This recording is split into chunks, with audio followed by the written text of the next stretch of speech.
Morning.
It is cold.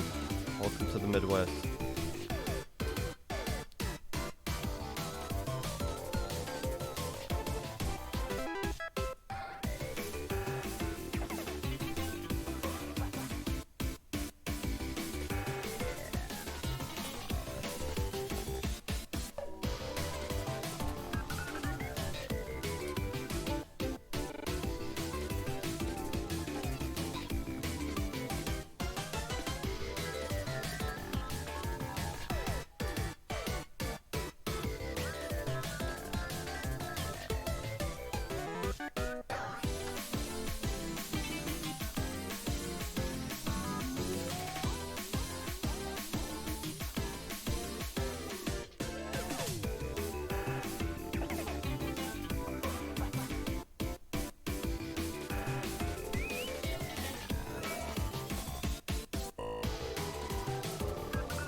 Magic is not commentating this weekend. It's not a... That might be a spoiler for some of you, but no, we don't. Magic doesn't commentate every single low link. I would love it if he did. But we usually have a rotating cast of people who commentate that with me, those final blocks.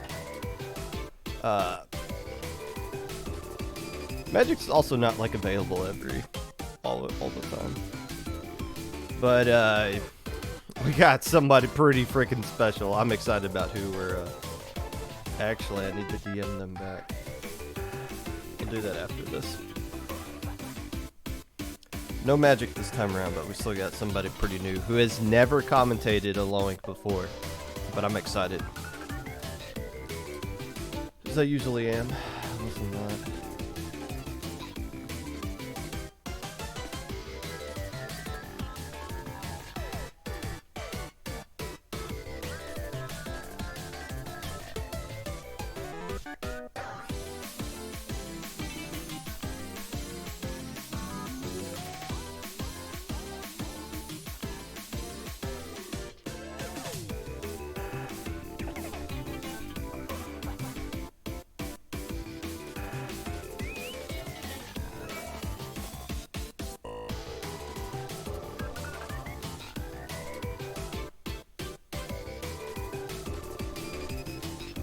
Man, I think I've seen one of the dumbest twit-longers I've ever seen in this community this morning. And I want to gather my thoughts before I talk about it, but I'm not going to talk about it on today, but I just wanted to at least acknowledge that it's so crazy to me how, well, it's not crazy, but if you are good at the video game, how many people will just try to make excuses for you. Whereas if you're not good at the video game and you do something bad, you just disappear altogether. But if you're good at the video game, it's like you can just, there's just more people that are willing to forgive and give second chances for horrible things. I'm disappointed in some people today.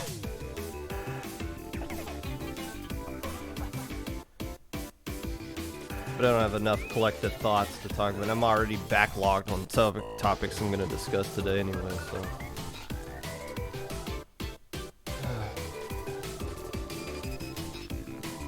Bunch of freaking morons in this community.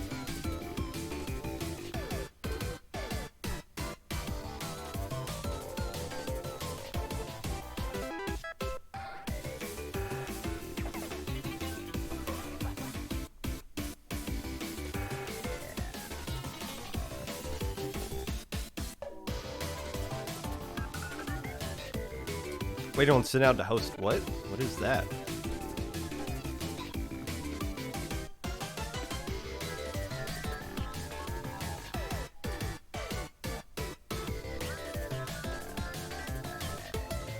I'm scared to Google words I don't know, especially when they come from the idiots in chat.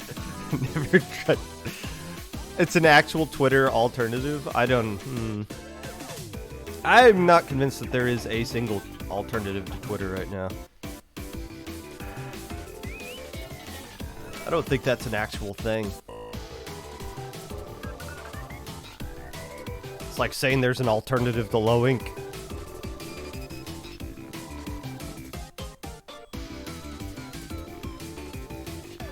It's like, this is really...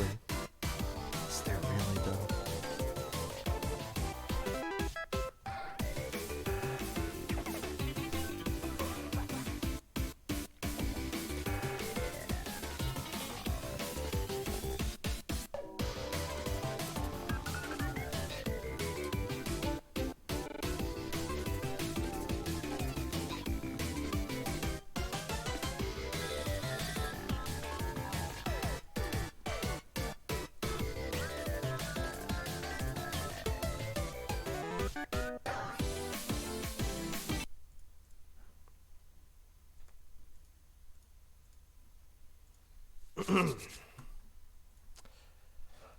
Hello, friends, and welcome back to the Popcast. Whenever you're listening to this, whether it be live or a VOD, Twitch or YouTube, or Spotify, while you are complaining about low ink taking place on the same weekend as the Pokemon games coming out, having your solo queue teammate bring the Rainmaker to the wrong base, i.e. your own base, trying to find an alternative to Twitter just because of a couple of things that came out last night that not a lot of people were explaining to everybody else. Whatever it is that you're doing right now, appreciate you taking the time out of your day to listen to this. Unless I don't. I've I've been commenting slightly on Twitter in general, and it's I don't know enough about Twitter to know what's actually going on, and I'm not convinced that any of you do either. I see a lot of doomsday posts here and there, but at the end of the day, Twitter's still up and running, and that's all we're guaranteed is this moment right now. Who knows if Twitter's going to be up tomorrow? Who knows if any of us are going to be alive tomorrow? This could be the last day on Earth before the alien overlords that have been observing us finally decide to pull the plug and say, nah, we're done. We're done with these guys. Like, we're not guaranteed tomorrow. So let's just enjoy Twitter while it's here. All the joys that Twitter brings to our lives, apparently. This is a bit of a scuffed episode. Some of the things I'm going to be talking about today, I was going to talk about on Monday. However, I had Jim from Squid School leading off the episode on episode 145, and Jim was spitting some cool stuff, and I wasn't going to be like, hey, Jim, we need to wrap it up. I want some other things to talk about. No, I wanted Jim to keep talking. I wanted to keep that conversation going as long as possible. And instead of extending the episode, I was having dinner with my parents. My parents were up in town this week, so we wanted to have dinner at a specific time, and I couldn't really tell them, hey, Mom, Dad, I'm going to have to cancel dinner because I need to talk about Little Squid League. So some of the stuff that we're going to talk about today is a little bit outdated. I get that, but I want to at least get some thoughts out there on the topics I promised to talk about at some point anyways. Don't worry, we're still going to talk about Low Ink. We're going to preview Low Ink. That's the only reason I'm really doing this on Friday. Typically, I do the Low Ink previews at right when registration closes for Low Ink. There is still 8 hours for you to sign up for Low Ink if you want to do so. The reason I'm doing it earlier than normal is because some schedule changes at work, and I need to go in later than what I normally do. So I just wanted to just knock this out now instead of having to stream at like midnight later tonight. And I'm not getting off at midnight, but I just wanted to get this out there. Now, does that mean my top 10 is going to be a little bit scuffed because the teams I talked about could still drop and there's still some teams that could win the tournament that have yet to sign up? Probably, except not. I feel really good about this top 10. This Low Ink coming up, and I feel like I say this I feel like I don't say this a lot, honestly. This is a very top-heavy Low Ink in the sense that there's a lot of really strong teams. Some teams that made Alpha Bracket last month that I don't have in my top 10 at all. And that's not because they signed up late or anything like that, although there are a lot of strong teams signing up late. There's just not room for them. There's so many strong teams that there's not enough room for all of them. And there have been Low Inks in the past where I make a top 10 and I just like, well, let's just make a top 10 for the sense of top 10, knowing in the back of my mind, the teams I put in like 10 through maybe 6, it's like, there's no shot in hell these teams are actually going to win Low Ink. This one feels a little bit different. There's nobody I really like, and there's a lot of teams that are not going to be in the top 10 that have a good chance of winning it. So we'll talk about that later. But first,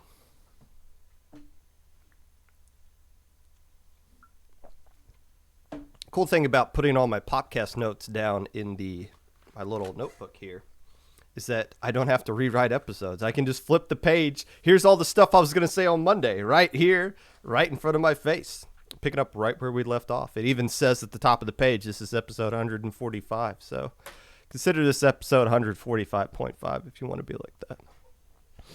Ludi is coming up.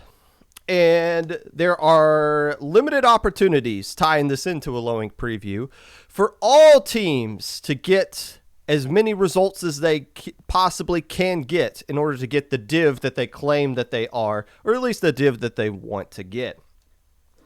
For Low Ink teams, this upcoming Low Ink is the last chance you have to get some quality results. It's hard as a Low Ink team to get quality results to help improve your div when you can't beat teams that are banned from Low Ink. It's difficult to do, I understand that. But with this upcoming Low Ink, you have a great opportunity to get up to that div whatever, 6, 7, I don't know. It's going to be hard to determine what div is even going to be a low ink div when all of this is said and done. Let's just talk about what's going on with Ludi right now, because Ludi is currently open registration, but they've already announced some changes, and it changes everything. You think it just changes a couple things. No, it literally changes the entire format of the tournament.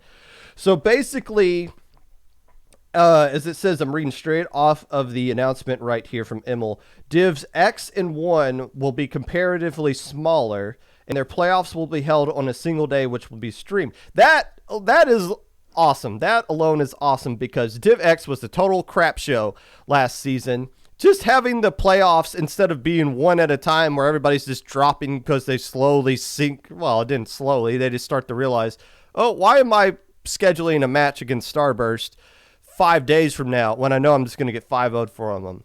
They just drop. No, let's play it all in one day. We can stream it. We can watch it. It'll be exciting. So Div X and Div 1 appear to be following that format. However, the important thing to note here is they're saying Div X will be comparatively smaller and Div 1 being comparatively smaller. Div X last season was, 12 teams? So comparatively smaller, you're thinking maybe 8? Maybe 8 is what they're going with there? I don't know. Div 1 was 24 teams. Well, how do you make Div 1 comparatively smaller? Do you make that down to, again, you have to make it a number to make sense to whatever format they're going with. Is Div 1 going to be 8 teams? Is Div 1 going to be 16? I don't know. I have no idea. But when you make those two divs smaller, what that means is you're going to have a trickle-down effect. Remember how I talked about if FT-Win were to sign up for Ludi? That means everybody gets bumped down one spot, regardless of what you did. If you were a borderline Div 4 team and FT-Win signs up, all of a sudden, based off of nothing that you've done, you are now a Div 5 team to make room for another team at the top.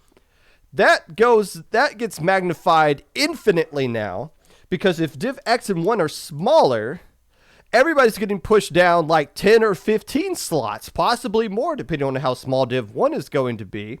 So you could be a very safe Div 3 team. All of a sudden now you're at near the top of Div 4, based off of nothing that you've done. So how are these divs actually going to look? Plus, you gotta assume this is going to be the biggest Ludi ever. And the last time there was the biggest Ludi ever, the number of divs didn't change, but the divs just got bigger. Instead of Div 5 having 24 teams in it, it had 48 teams in it. I believe Div 4 is where the cutoff started. I believe Div 3 was still 24 teams. So you're going to have fatter divs. Does that mean and I talked about this, I said low ink banned teams were still going to get Div 5 and low ink champion teams were still going to get Div 5. That is 100% going to happen now. You might have some low ink banned teams end up in Div 6. I don't know what the cap is going to be. I don't know where the true, what div is going to be equivalent to what anymore until you get the actual seeding out from the seeding council. My point being is this. The only thing you can do is control the things that you can control, i.e. play as many tournaments as you can. If you are not participating in tournaments right now, if you're not doing the Flutie tournament, if you didn't do Speed Ladder, if you're a low-level team and you're not doing low ink this upcoming weekend, you are losing ground. If you've done something great, like some of these teams I'm going to mention off here, that's great. If you've done something in the past, that's awesome. But every tournament you don't play in is not an opportunity for you to fall, but for somebody to leap over you. You can't just sit still and not play in tournaments thinking you have something guaranteed for you right now, because you don't. You have nothing guaranteed at this point. So let's talk about 10 teams that I noticed on Monday, not including the past SOS and Paddling Pool tournament, because I didn't look at Paddling Pool before I did this. But let's look at what some teams have been doing to improve their stock. The 10 teams, not top 10 teams, because I'm not ranking teams improving across multiple skill levels here. But the 10 teams that have caught my eye in particular with what they've done last week. First off, let's talk about Azult. Because when we talk about South American teams, we usually talk about Michelin Heroes, Rising Wave, Narwhal Gaming. We don't talk about Azult enough as being in that same kind of category as those other teams. They're a really strong team, but they're not in the same category as those other three. However, they've been popping off recently. In Proving Grounds, they destroyed the number 2 seed, 3-0'd your mom, and then went on to beat a Booyah Sub and Red Sun in the Speed Ladder tournament. Azult is a team whose stock is rapidly increasing with the tournaments they play in. Tukey 2, which I found out recently is now just Tukey again.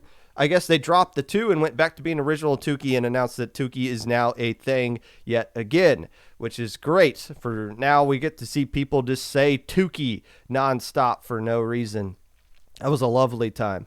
They beat the Nuggets, Legato, and have beaten Smoothie recently, a team that I will be talking about right now, because who is Smoothie? Smoothie is the team that won SOS number 88 in impressive fashion, destroying Salute, another team that's coming out the gate really strong in their first couple of tournaments that they play in. But Smoothie, a combination of that team that finished second place at Low Tide City, Boopy Haya lost. Gigi's Dan, who was a part of that Red Sun team that finished second place at Riptide, and Balloon, who was also a part of that Crown 9 team at Low Tide City that didn't finish second place but finished fourth place. So this is a strong, again, young, talented shooters with a carbon roller player, and their combination of players has been really good so far. No notable wins in Speed Ladder, though. I mean, they beat a lot of good teams, but nobody that you would expect. Okay, it's not the kind of caliber of what we were expecting after the end of what they did at SOS number 88. But if they were to play in a few more tournaments and get some more strong results, they're going to be looking pretty good when it comes to around time for new Looty season. Sequoia is a newer-ish team that has been popping off recently. Nightmare is a team that they beat in the Looty Speed Ladder, the Academy Looty Speed Ladder tournament. And beating Nightmare is a notable team because they're another team that I'm going to be talking about in a second. They took a loss to the Delicious Nuggets, which is, kind of shaky. Delicious Nuggets and other teams have been rapidly improving, but it's not, when you beat somebody like Nightmare, it's like, okay, you shouldn't be dropping off and losing to somebody like the Delicious Nuggets, but still, Sequoia is a team that has been improving their stock as of late as well. And my goodness, any team that has Bishop on it is a nightmare team to deal with. Bishop is an absolute monster. Put on a clinic at Riptide at a LAN and is now continuing that success with Sequoia. Since I mentioned Nightmare, let's go ahead and talk about them as well. Getting second place in Proving Grounds, and then whenever you do really good in a tournament as a pickup, you immediately just release on your Twitter, hey, we're an actual team. Because when teams win things, oh, hey, we should stick together. But when you stick together and then you start losing things, it's like, oh, what are we going to do now? But Nightmare has been continuing the success. I believe they finished in the top 4 of the most recent SOS, improving their stock right there. But when they played in the Speed Ladder, they were beating teams like Next Time, Bad, A2P, Spark, and Vivid. Nightmare's legit, and I can't think of what their roster is. It's Miner, Nico, Joe, and one other player who I completely forgot. No, Storm T-Tech, the T-Tech Storm. Those players combination together, kind of like Smoothie, just finding the right combination with the right roster, all of a sudden you start popping off. So Nightmares have been doing really well, and they got a pretty decent logo. It's just Gengar. Can't go wrong with that. How about a low-level team? A team that has been really drawing some attention around the low-level scenes as of late. No, I'm not talking about Marine Melody. How about the Rolling Squids? Coming in the top 32 of the most recent Low Inc., a very surprising top 32 for them. Followed it up, chased that by beating Splat-A-Lot A in the most recent Speed Ladder as well. So now it's not, that proves that the most recent Low Inc. that Rolling Squids played in was not a fluke, and instead they're following up by beating a Low Inc. champion team in a best of 3 Speed Ladder tournament. Very impressive for Rolling Squids, whose their stock from where they are rapidly and growing as well. How about Unlucky? We haven't talked about Unlucky in a while. They got number 4. The last time we saw them was in the SAC qualifier number 4, where they won that tournament. However, because they didn't get enough points in the other tournaments, and just because you win a qualifier doesn't automatically get you a spot in the finals, they didn't make the final tournament, even though they won a qualifier. But what have they followed up since then? They beat Wipeout Punk, Sonaria, and Bad, going 6-1 in their not proving grounds in the Speed Ladder tournament. Good to see Unlucky that's been a team for the good portion of this year continue to pop off and grow up to this extent.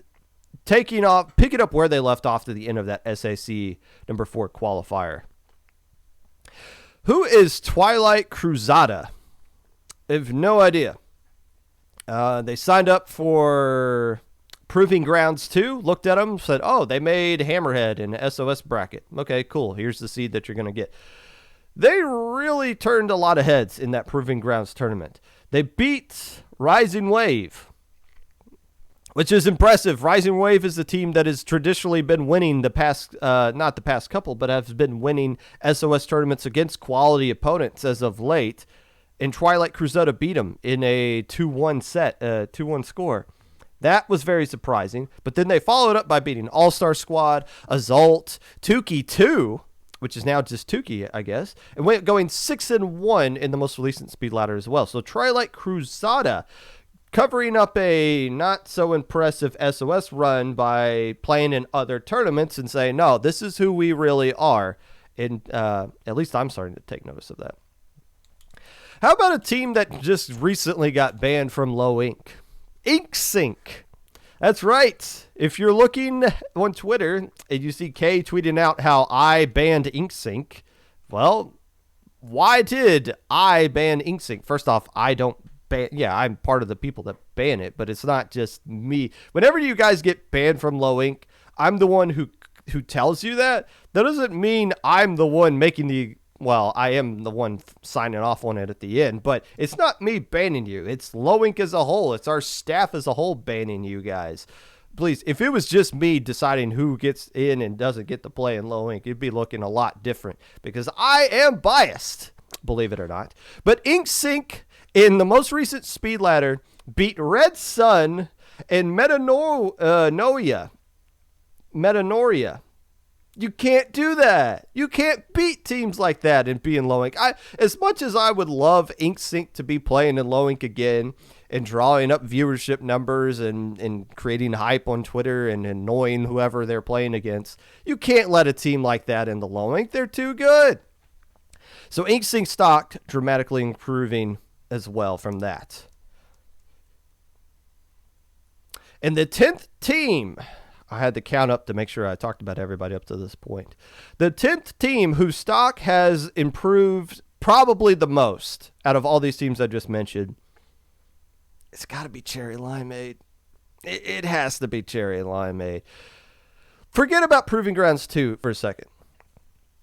Let's talk about what they did in Speed Ladder, even though I don't got most of that listed up there. They didn't do that bad in Speed Ladder. They played Ascension twice, which is hilarious. It seems like Cherry Limeade always gets the repeat matches against teams when it comes to ladder tournaments. They played Ascension twice and didn't beat them both times. However, in Proving Grounds 2, this was the tournament that they won. And it was so, I wouldn't say it was bizarre, but it was definitely unexpected that they would finally win this tournament.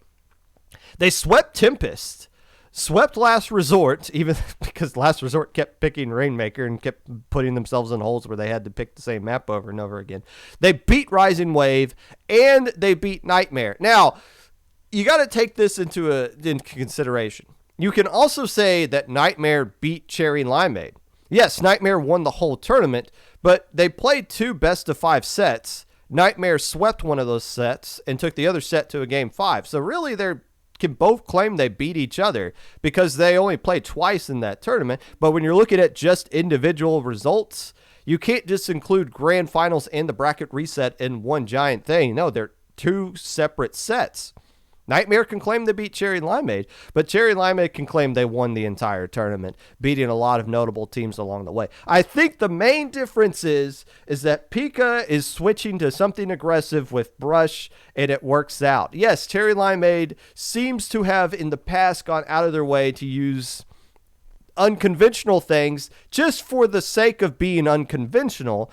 But when you use Brush, which has a fantastic kit right now, Gluga, which has a kit that's fantastic for its weapon as well, you got a Charger player and you got a Brush, or a Charger and a Junior, which are both very meta right now as well. It works. My fear is that they're going to get new kits and they're going to say, oh, we got to stop using this E-Leader because it's good. We got to start using the other E-Leader because it's funny. And then they're going to fall off a little bit. But when they use things that are actually good, they win tournaments. And because of that, their stock has increased a whole lot. So there you go. There's 10 teams I particularly have been looking at and I have been noticing. And we'll be continuing to keep an eye on people as the tournaments roll along. Not just Lowink this weekend, but the other tournaments have up to come, including Flutie, which I guess is going to be next weekend. But it's not just open tournaments that we're looking at here. We're also looking at what the littlest of little squid teams are doing as well. So let's take this time to try to cram this and still transition over to what's going on in Little Squid League number 25. Then we'll hop into Lowing. And scene.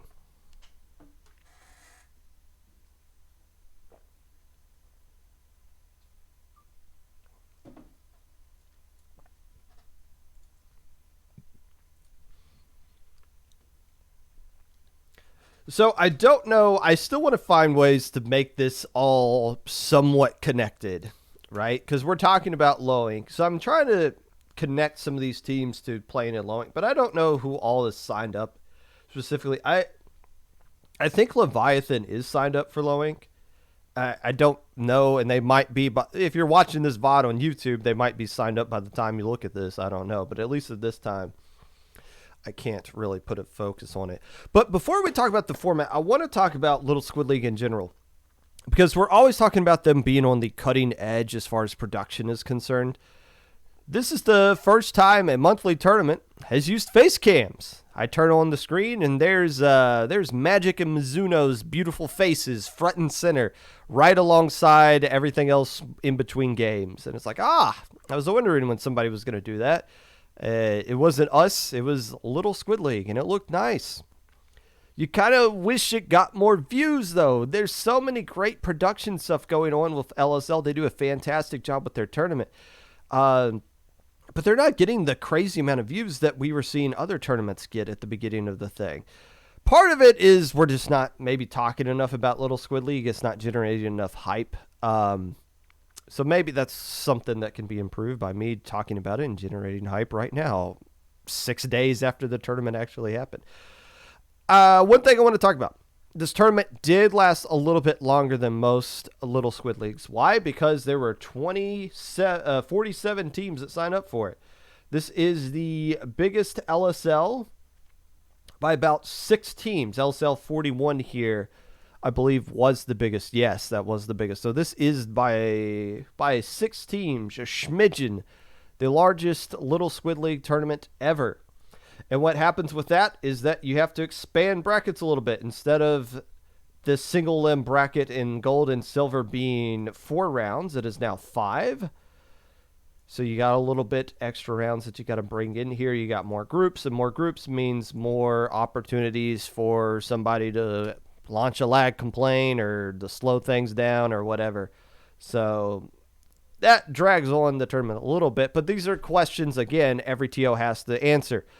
I got more teams than what I normally do. Can I run the format I normally run? Do I need to change things? What do we do to get as many games in while still keeping the production quality high, while still making sure nobody has to stay up till 2 a.m. in Europe to win that tournament? Have fun juggling all those things.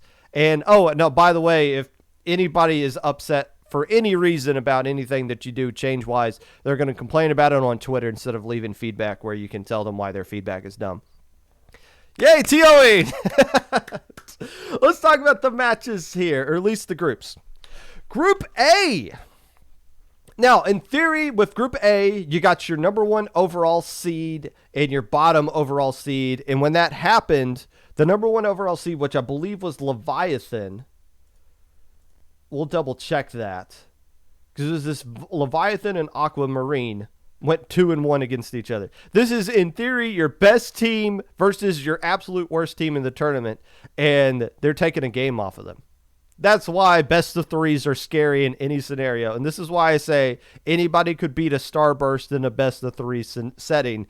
Well, best of threes are a little bit better. But again, group stage in Little Squid League is scary. We've had several teams. If you go back and look over when I talk about the other Little Squid League tournaments, there are several teams that just barely escape getting out of the group stage by like one game, or maybe like one perfect play in a game 3 or something like that, only to go on to win the entire tournament. Leviathan here worked out pretty comfortably in Aquamarine, just kind of proving, hey, I'm assuming this is just a team nobody knew going into this one, and started beating up on Bonesaw and Whip Rays. Bonesaw is ready. Elegant Ruby won Group B.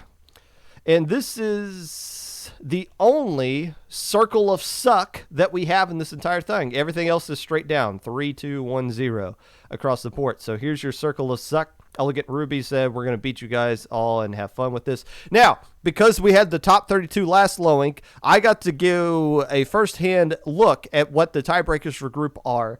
And it basically goes the amount of games you win first and then head-to-head second. Because when you have a 3-way tie, you can't just do head-to-head because, well, they all beat each other. It makes sense. But Cephalo Shock, at least from what I could see briefly, they had won 4 games total, meaning they didn't get swept in one of those games where the other ones won 3. And if any of them had won 4 as well, it would have just been head-to-head. So Cephalo Shock, the correct winner. Even when you go down 0-2, you're still playing for something, especially in Little Squid League. Especially in Little Squid League. Maybe not so much in lowing, but it does play a factor every now and then. Group C. Name Unavailable pulled their upset out of the way. They were the number 46 seed. Another one of these lower seed teams, probably just a new team playing in their first tournament that nobody had any information on. Got seeded a little bit lower. Was able to beat Yup and Master Spark on the way here. Hook, line, and sinker is supposed to win this group, and they do. Taking care of business. Nicely done. Group D went as scripted for the most part. As you can see, Counter Style dropped right here. I believe Counter Style was supposed to win this group, but they went down and everybody else just went up a spot naturally. So nothing really interesting to say right there. Nicely done, Crystal Coral, winning the games you're supposed to do. Group E, Oofish. Man, I always am looking at these tournaments as like, okay, this is the time Oofish is going to win it, and they just don't. But they win this group like they're supposed to, so they at least starting off on the right foot, under time, taking second place in one of these awkward 3-team groups. I think no, it's not the only 3-team group here. Group F, won by Inkception. This was a crazy tough group. This was a crazy tough group. You have Inkception barely escaping the Tactor Rollers, which is on screen. But they also had to play against Origami Dragons, who have been improving a lot recently. Made a beta bracket in a low link a couple of months ago. Inkception had to run up against those guys and was able to escape this group going 3-0, propelling themselves on to greater things, as we'll take a look at in a second. Group G, obviously IRS is going to win this. Hey, you cannot beat the Internal Revenue Service. Nobody can do that, except for the people that made Gold Bracket. These other two teams, 6-star, wanted level, going on to Gold. Hydropower falling down to Silver. Group H, Crescent Knight decided to beat everybody before dropping, leading to this awkward kind of situation right here. Arrows of Fire able to move on to this group out of that. Okay, so there's 3 different arrow teams here. We got Arrows of Fire. There was Arrows of Lightning up ahead. Where are the light arrows? I know there's like Arrows of Water. Is there Arrows of Ice? Where are all these elemental arrows coming from, and who's shooting all of them? I don't know. But is this the second coming of Splat-A-Lot?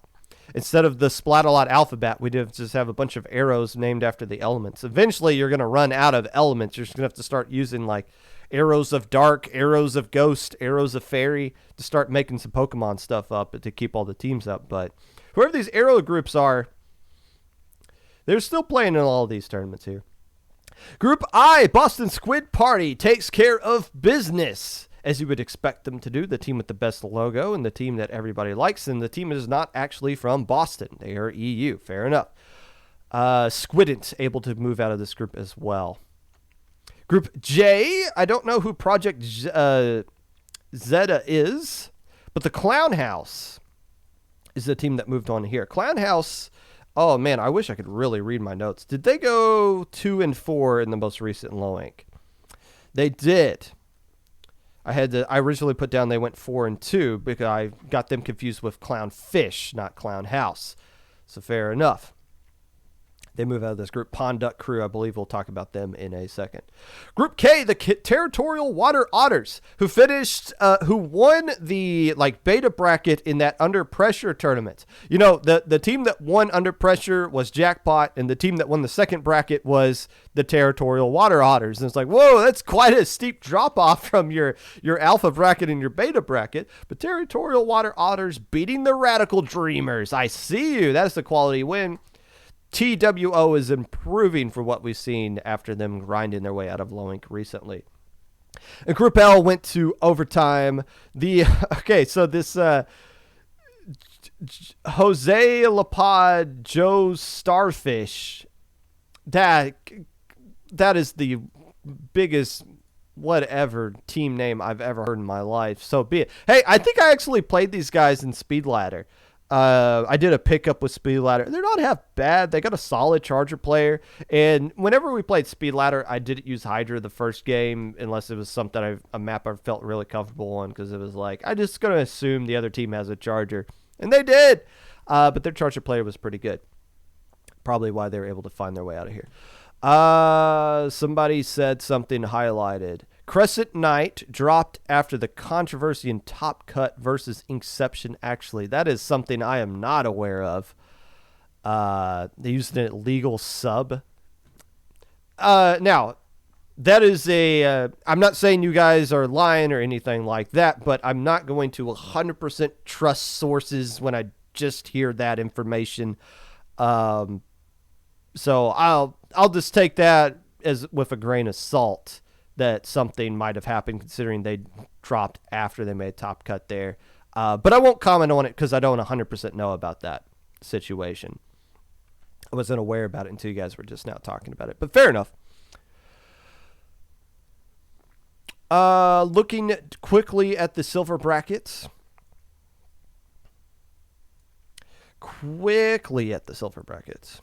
The teams I want to talk about here. First off, the Origami Dragons. Where are they? They're down here at the bottom. They lose the Yup 3-0. And I don't know who Yup is. Yup finished in second place. But when you name yourself Yup, you don't really want people to pay attention to you anyway. So fair enough. But the Origami Dragons, I don't know. I just feel like Little Squid League's just not their tournament. I feel like they play a lot better in low ink than they do. I don't know if it's just the pressure of feeling like this is a tournament they should be doing better in or what. But Origami Dragons, as I mentioned, has been improving a lot. Back when they were the Bamboo Dragons over the Origami, they've been getting a lot better. It's just for whatever reason this tournament just kind of gets to them. It reminds me of Symphony. Symphony would historically historically really underperform in low ink, but then they would play in SAC and they would make top cut of SAC and like push Xanadu to the brink of almost beating them. It makes no sense. I think it's just the mindset of, oh, this is a tournament we're supposed to do good in versus, oh, this is a tournament we're not supposed to do good in. There's no pressure on you. There's less things that you got to worry about. You can just play more loose and play yourself. Origami Dragons, they're better than Silver Bracket. They've proven it. The Pond Duck Crew. These guys made Beta Bracket in September. I knew I recognized them because I always get them confused with the Cascade Duck Crew, but that is absolutely not the case. Finishing in third place here, beating TF5 in a best of, a best of 5 set here. So Pond Duck Crew, Beta Bracket to third place in silver. Again, Pond Duck Crew is a little bit better. I think they just had a tougher group. This is why they fell down here, and they kind of proved it. The Non-Binary Fuss. Non-Binary Fuss. It's good. I didn't know Fuss had any kind of gender related to it, but now we know. Was able to find their way to win this group pretty impressively, sweeping Color Your Melody, the Whip Rays, one game to T5F, and one game to whoever Yup is. We'll give Yup a little bit of credit here. Who's the roster for Yup? There it is. There's your roster for Yup. Questions heard. Nicely win, Non-Binary Fuss. Where's that fuzz? Am I just saying that wrong? Moving on. I can't sit here and talk about this all day long. We got to move. Gold Bracket. The teams I want to talk about here. Oofish. Same thing. Oofish beating Hook, Line, and Sinker. Getting rid of Clown House. Moving on to taking third place, which I guess now we know is third place because of some sort of situation.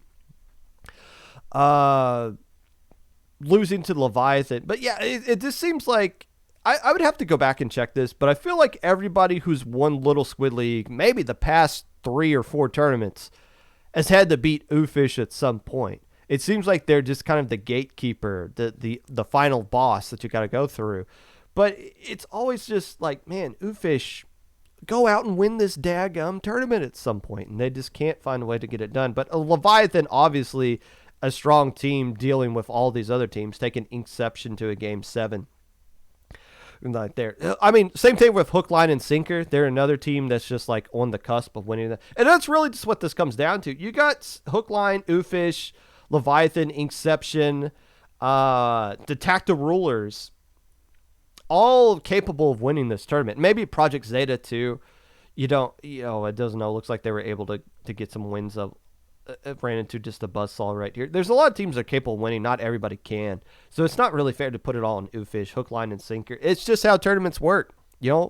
Only one team can win the whole thing.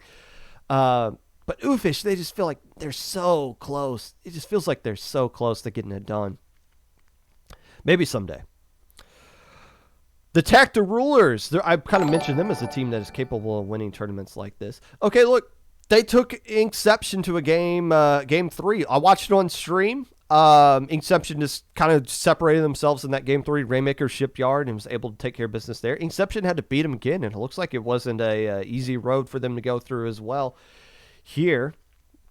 But what's confusing is there's the Tacta Coolers, there's the Tacta Rulers, and then there's a new team that's like Tacta something else, Tacta Cruelers or something like that. Like Tacta is now the new Ink or the new Cephalopod. Like all these teams are just naming themselves Tacta for whatever reason, so it's hard to distinguish them all from each other. But whoever this Tacta Ruler team straight up was, I feel like they had a capability, at least from what I saw them when they're playing Exception and winning this tournament. For Leviathan, in case you're wondering who they are a team that went 4-2 in the most recent low ink and taking they beat Acropora, I believe, in Delta bracket. Actually, this gold bracket was basically just a Delta bracket. All these teams qualified for Delta last month, for the most part, which was a very difficult bracket to accomplish. You basically had to go 4-2 last low ink just to make Delta bracket. And Delta and Gamma were virtually the same thing record-wise. Just opponent win percentage determined who made what there. So Leviathan being the number 1 seed here of the overall tournament in place right here, that was right. I mean, they were a strong team as they showed in this tournament. Now, Inkception, it's really easy for me to say this now that the tournament's done, 6 days after the tournament is done. But if I had looked closely at the teams that signed up, I would have felt like Inkception would have been my team to win. And again, I can just say anything now in terms of, of course, I thought Inkception was going to win. But Inkception had made beta brackets back a couple of low inks ago. They were a strong team. They were one of those teams that named themselves Hotel Popgun, and then when they changed their name off of Popgun, they do a lot better because that's usually how those things work. But Inkception winning this one, why did they win? Why did they beat Leviathan? It really just comes down to counterpicks. So game 1 was Splat Zones at Museum. Inkception won that one, and then all they had to do was win on their counterpicks, and they would win the tournament. And that's exactly what they did. Leviathan won all of their counterpicks. Inkception won all of their counterpicks. So it comes down to who won game 1. Inkception did. They won the neutral game. Won it pretty dominantly, actually. It wasn't really that close at all. Game 7 was Rainmaker Undertow, just going into the favor of Inkception's favor, and they were able to close out the tournament right there. So congrats to Inkception, who I believe is signed up for this low ink. So we'll be keeping an eye on them. Traditionally, you win Little Squid League, we see you make that jump immediately into Alpha Bracket. We've been seeing a lot of really strong teams come out of Little Squid League this year. A lot of really strong teams come out of Little Squid League going on to being really strong in tournaments this year. Legato being one of them. Look what they've been accomplishing lately. They were a Little Squid League team earlier in the year, or at the late end of last year. I can't remember specifically, but monsters are coming out here. Am I saying Inkception's going to be the next monster? No, but it wouldn't surprise me. Because when you win a tournament and you get that kind of confidence and you taste victory, you know what victory feels like, can transition to great things. We'll see what Inkception has to say later this upcoming weekend.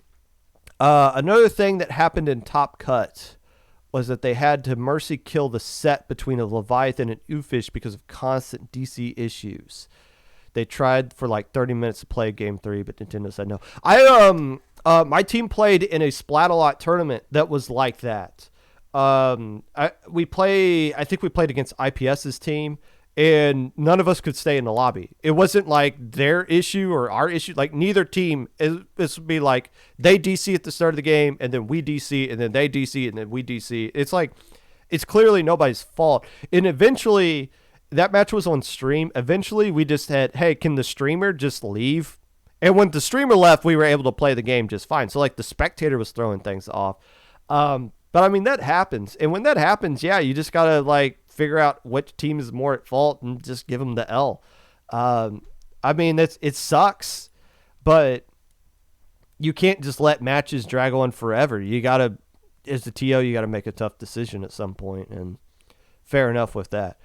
I'm the captain of Inkception, and yeah, they did use an illegal sub and then ran out of players. Uh-oh. That's not good. For shame. For shame. Now. No. Grab the wrong thing. There we go.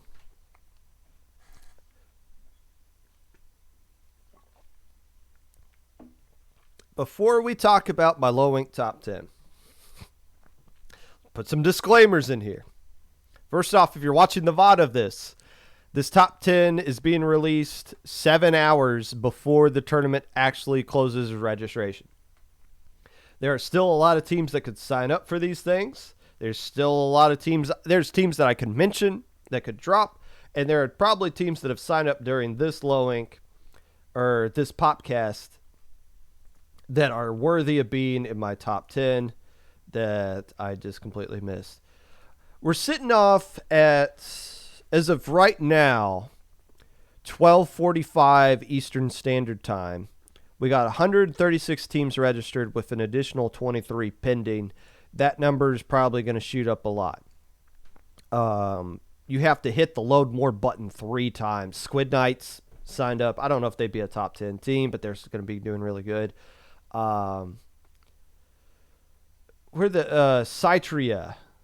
They're a team. That's the team that almost pulled off the reverse sweep against Drifting Tide. I don't have them listed in there. We'll put them in the honorable mention. They signed up a little bit too late for me to put this down. There's probably somebody else that's going to show up at some point that I don't have in my top 10. It's just the nature of the beast. I get it. I'm sorry. Now, I still feel really good about my top 10. And again, I don't have any cupcakes in here. I don't have any, let's just be nice and put this team in there because there's nobody else that I feel like is worthy of winning. No, I feel really good about the teams we got in here.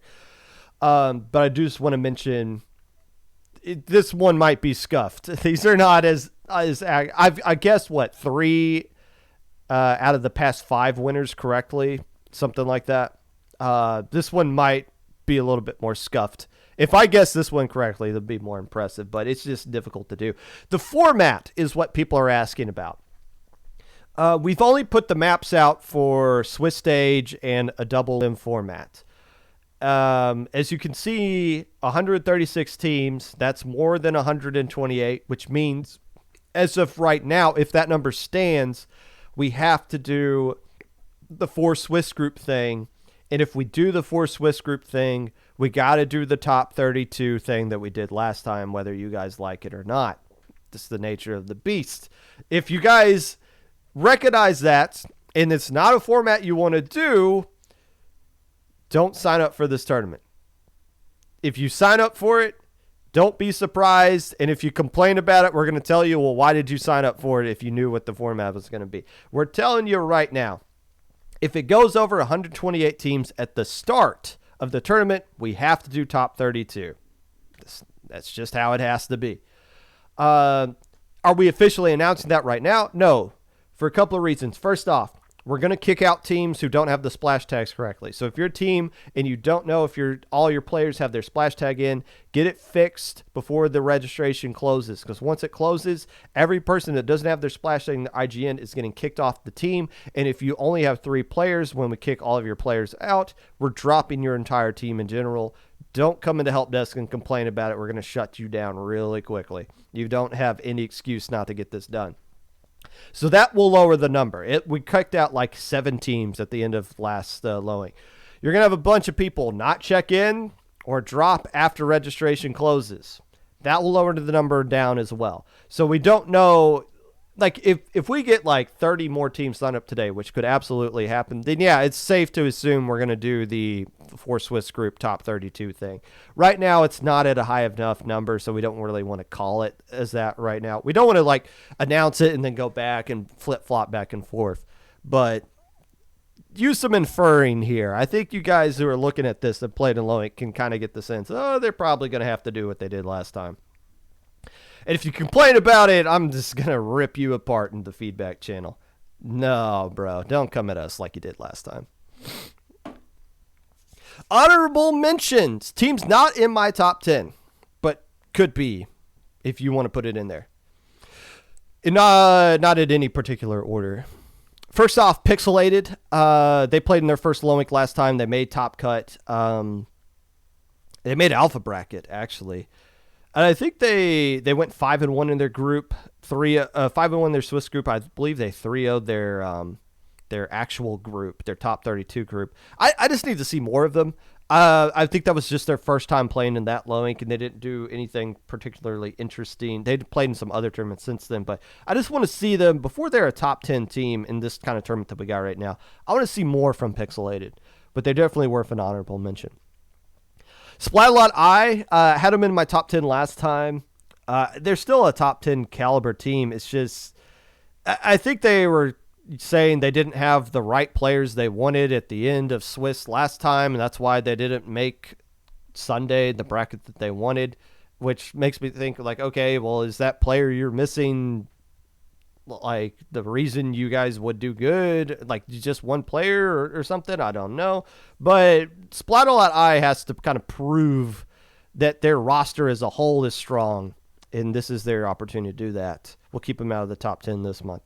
My Leg Paradise, these guys need a good month. These guys need a really good month. to kind of bounce back. I don't know what's going on. I know they've been having they've missed a couple of low inks because of vacations or work or something like that. But My Lag Paradise needs to have a good month right here. My official number 11 team, because I don't really know where to put these guys, and I think these guys could actually win low ink, if I'm being quite honest with you. I just don't have enough. It's got a lot of question marks about them. Banana Basics. Banana Basics could be really good. I think they could be really good. I just want to see them myself. I know they've been playing in some other tournaments. They've been playing in SOS. They've been playing in Speed Ladder. I believe they beat Sia in the Speed Ladder as well. I just want to see them. This is their first low ink actually playing. I want to see more of them personally before I feel comfortable listing them as a top 10 team. But I wouldn't be surprised if they actually won this tournament. So I'll put them at number 11. Splat A is the best non-low ink banned Splat-A-Lot team. That is fair to say. That is fair to say. So let's get into it. My top 10 teams who could win this upcoming low ink. Number 10. It's about time I gave Neon Palm Tree their due. I've yet to talk about them in any way other than just a passing result here or there. But these guys are really good. They went 5-1, finishing third in their Swiss group last month, and won their top 32 group 3-0, including wins over Surfing Turf and Drifting Tide. But couldn't get anything going in Alpha Bracket, losing immediately in round 1. Plus, they didn't do that well in the SAC off-season tournament, but who cares? That's not the point. The low ink teams are not supposed to be doing good in SAC tournaments. The point is they're consistently making it out of Saturday alive and putting themselves in position to pop off on Sunday in Alpha Bracket, and eventually they will. So I want to put them out here now before they actually do start popping off in Alpha Bracket. Number 9. Ink in the System didn't really have a bad low ink last month. For their average, it was really good. It just didn't live up to the 6-0 deep alpha run sweep that they had a few months ago when they made low ink headlines. Last month, they did go 5-1 their Swiss group, finishing number 2 in their group overall, which is exactly what you're looking for out of a top 10 contender. However, they were a mash unit going into Sunday, I believe needing 2 subs, which is the maximum amount of subs we allow you to have on your low ink team, because at that point, you're not even the same team anymore. And getting chased out of top 32 very quickly before they tapped out of Sunday, saying, no, we're done. This isn't for us. That's a problem all teams face, though. Surviving a 2-day tournament with the roster you actually want isn't always something that is feasible. We all have lives, or at least we like to pretend that we do. However, if InkSync has the roster they want for both days, then yes, they'll make Alpha Bracket again, and they'll be a threat to win the entire tournament. But I can't rank them higher than other teams that already accomplished that kind of threat last month. Number 8. I guess it's time that I stop referring to this team as AirSign's pickup of the month when they've been playing in the same team name for 5 months now. So why not Puzzle and Dragons? Yeah, it's a pickup team, but it's a consistent pickup. Made top 8 out of 170 teams last month. And you got a Charger player in Asa who can hit big shots on a big stage. And like I said, this team has been playing in the 5 tournaments up to this point now with the team name of Puzzle and Dragons. So synergy is starting to naturally build, if anything, and it's not really out of the realm of possibility that a team that can take the next step into becoming a podium team is this team / pickup / project. Also, side note, if AirSign would to win this low ink, they would become the oldest person ever to win low ink, shattering my record of 29 years and 8 months when I won low ink back in March of 2020.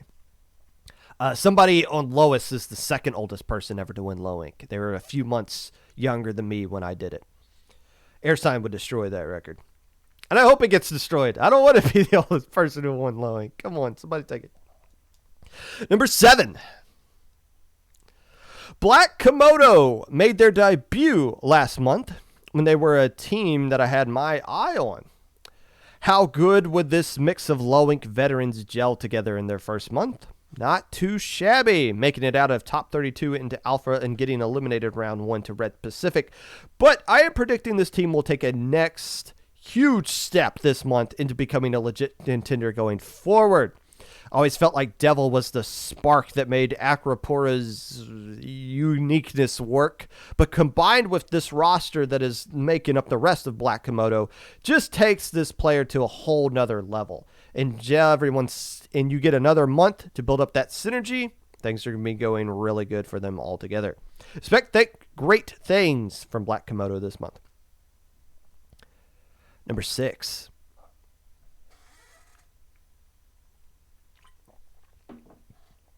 One of the breakout teams from last month's Lowing was Red Pacific, who dominated their Swiss group, going 6-0, including going 3-0 in their top 32 group, and took their only loss to the 4th place team, #Lappy Sweep, in a Game 5 of Alpha Bracket.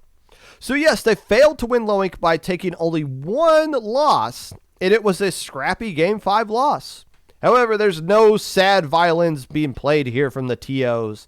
You either win or you go home in single elimination. We don't like losers in single elimination brackets. You lose, get out of our tournament. They are still proved that they are a legit contender, though, which is exciting considering they made beta bracket in April, and that was on nobody's radar last month. And I would argue they're still not going to be on anybody's radar this month, considering how other teams will soak up some attention. Got to see them firsthand in Speed Ladder too. Pretty standard comp, shooter, charger, machine, but if it works, it works. Red Pacific is the team everyone should be concerned about this month, and I don't think they're going to until it's too late.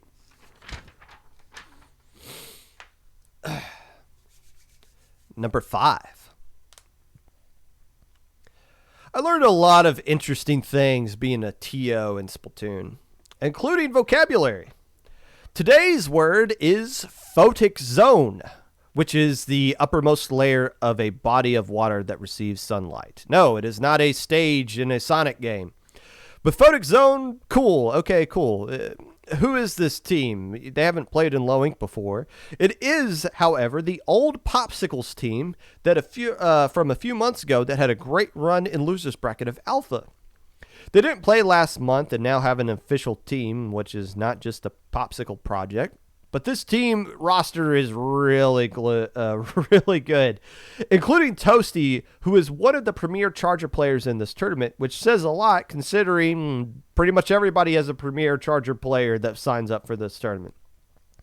I expect them to do really well in their first Low Ink as an official team, which is why I got them at number 5. Highway to the photic zone. Number 4. If this was October, when Sia didn't play in Low Ink, they would have been at the top of everyone's list. Maybe mine. However, I feel like all of us would have been wrong. Sia would not have won last month.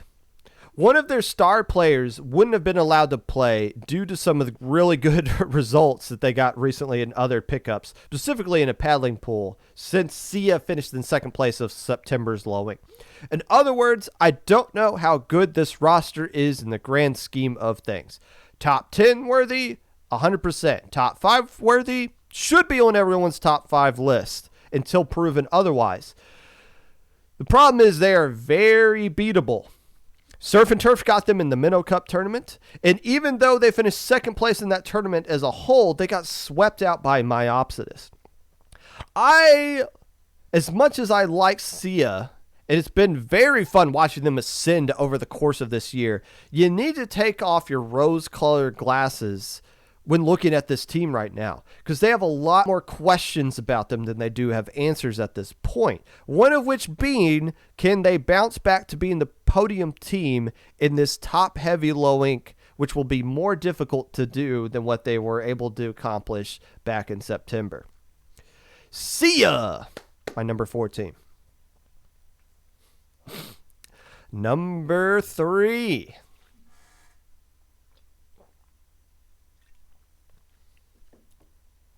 I really like how Myopsidus handled the adversity they faced with the format change last month.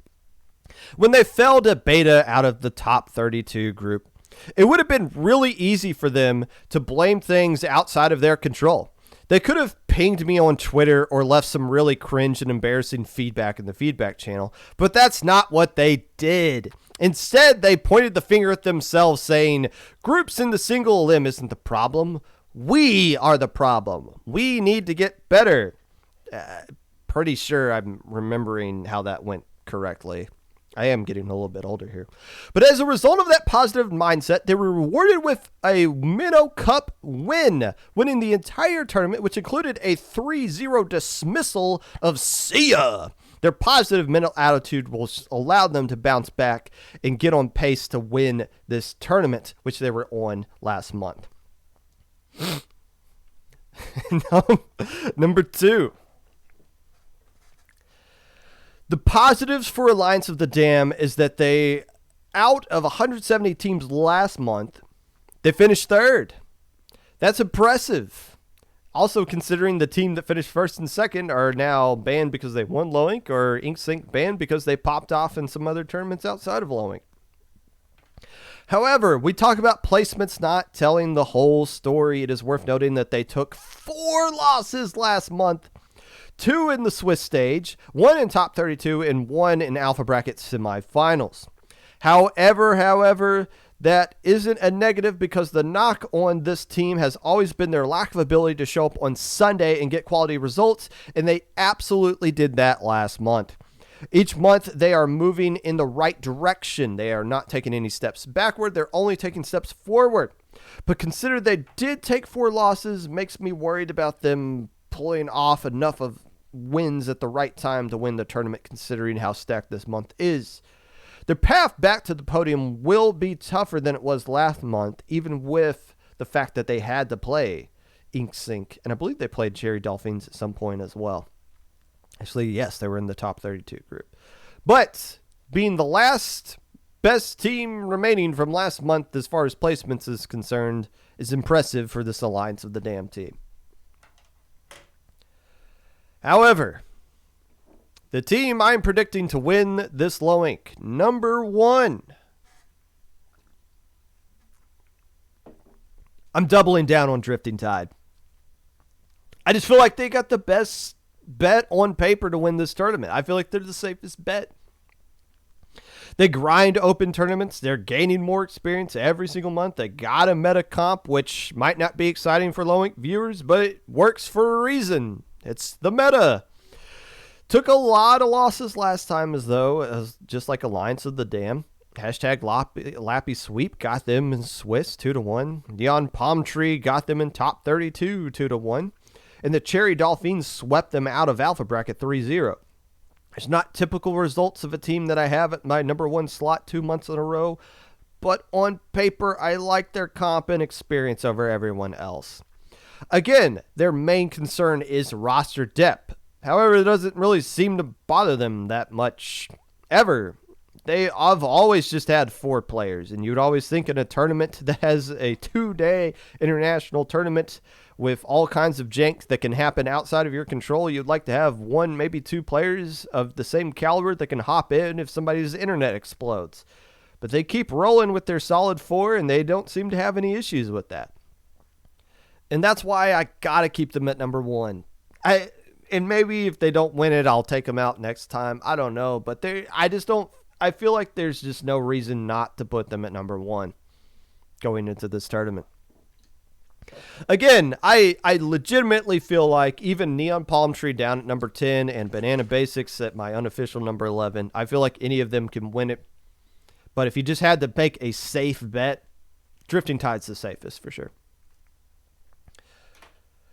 Now, if I'm wrong about something, which traditionally I am, especially when I do these Low Inc previews so early in the day, I'm usually wrong about stuff. Don't worry, I always offer apologies on the Monday episode of the Popcast, recapping Low Inc afterwards. So, if you want to prove me wrong, you got 2 days to do it, and you know I'll be watching, and you know I'll be commentating grand finals. And, We'll get it right eventually. But we got through it, finally. A backlogged episode of the Popcast, and we got through it.